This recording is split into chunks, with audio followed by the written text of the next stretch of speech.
صلی اللہ علیہ وآلہ وسلم ان کو آدم کے 2 بیٹوں حابیل اور قابیل کے حالات جو بالکل سچے ہیں پڑھ کر سنا دو کہ جب ان دونوں نے خدا کی جناب میں کچھ نیازیں چڑھائیں تو ایک کی نیاز تو قبول ہو گئی اور دوسرے کی قبول نہ ہوئی۔ تب قابیل حابیل سے کہنے لگا کہ میں تجھے قتل کر دوں گا۔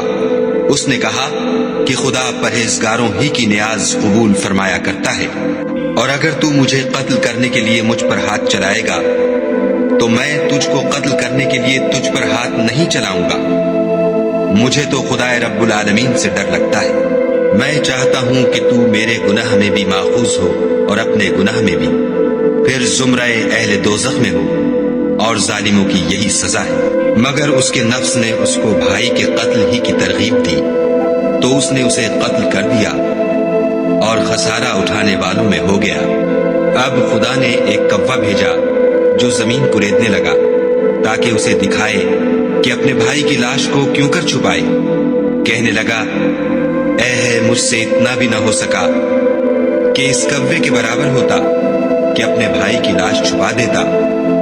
پھر وہ پشیمان ہوا۔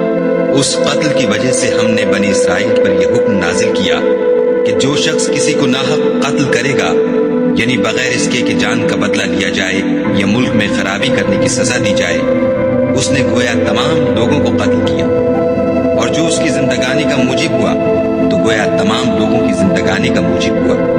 اور ان لوگوں کے پاس ہمارے پیغمبر روشن دلیلیں لا چکے ہیں، پھر اس کے بعد بھی ان میں بہت سے لوگ ملک میں حد اعتدال سے نکل جاتے ہیں۔